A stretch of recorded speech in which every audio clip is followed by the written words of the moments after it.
Welcome to hit TV. నేను మీ Ayushman. So ఇవాళ ఈ ఎపిసోడ్లో మనము బైనరీ ట్రేడింగ్ గురించి మాట్లాడదాము. మీరు కూడా ఒకవేళ బైనరీ ట్రేడింగ్ చేస్తున్నారు అంటే ఈ వీడియో మీకోసము చాలా ఇంపార్టెంట్ అనమాట. బైనరీ ట్రేడింగ్ అంటే ఏంటి? చాలాసార్లు మనము ఏదో ఒక యూట్యూబ్లో కానీ ఏదైనా యాప్ వాడుతున్నప్పుడు మనకు కొన్ని అడ్వర్టైజ్మెంట్స్ వస్తూ ఉంటాయి. అడ్వర్టైజ్మెంట్ ఎలా వస్తాయి అంటే ఈ ట్రేడింగ్లో మీరు అప్ బటన్ వస్తుంది పైకి వెళ్తే అప్పుడు మీకు నిమిషంలో మీ డబ్బులు డబుల్ అయిపోతాయి. డౌన్ బటన్ మనం ప్రెస్ చేసి డౌన్ ఒకవేళ మనం అనుకున్నట్టు మార్కెట్ కనుక వెళ్తే అప్పుడు మనం డబ్బులు అక్కడ డబుల్ అయిపోతాయి అని అనుకుంటాము. ఇలా చాలా కంపెనీస్ ఉన్నాయన్నమాట. ఐక్యూ ఆప్షన్ కావచ్చు, ఆక్టా ఎఫెక్స్ కావచ్చు, లేదంటే ఒలింప్ ట్రేడ్ కావచ్చు, బినోమో కావచ్చు. చాలా కంపెనీస్ ఉన్నాయి, చాలా అప్లికేషన్స్ ఉన్నాయి, చాలా ట్రేడింగ్ కోసం మనకు యాప్స్ ఉన్నాయన్నమాట. చాలామంది కూడా ఇది స్టాక్ మార్కెట్తో రిలేటెడ్ ఏమో అనుకుంటారు. కానీ డౌన్లోడ్ చేసి చూసిన తర్వాత ఏదో డిఫరెంట్గా కనిపిస్తూ ఉంటుంది. స్టాక్ మార్కెట్లో ఎప్పుడు కూడా 1 మినిట్ టైం క్యాండిల్లో మనకు డబ్బులు ఇప్పుడు మనం 70 రూపీస్ పెడితే 140 రూపీస్ రావాలి, ఇలాంటిది ఏది ఉండదన్నమాట. ఇవన్నీ కూడా బైనరీ ఆప్షన్స్ అంటారు, బైనరీ ట్రేడింగ్ అంటారు. దీనికి ఎటువంటి రెగ్యులేటరీ బాడీ లేదు. అంటే స్టాక్ మార్కెట్లో మనం ఇన్వెస్ట్మెంట్ చేస్తున్నాము అంటే స్టాక్ మార్కెట్కి ఒక రెగ్యులేటరీ అథారిటీ వచ్చేసి సెబీ అనమాట.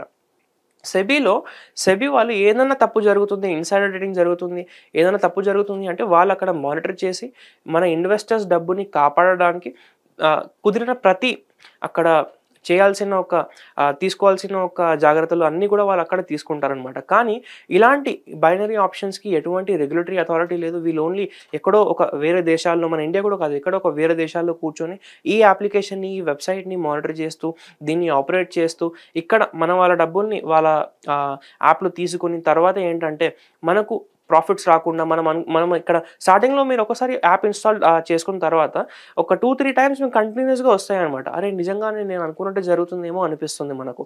కానీ ఒక 1 అవర్ తర్వాత మనం సంపాదించిన డబ్బు అంతా కూడా జీరో అయిపోతుంది.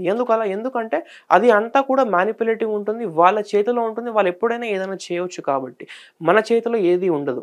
అందుకని చెప్పి ఇలాంటి బైనరీ ఆప్షన్స్ నుండి దూరంగా ఉండండి.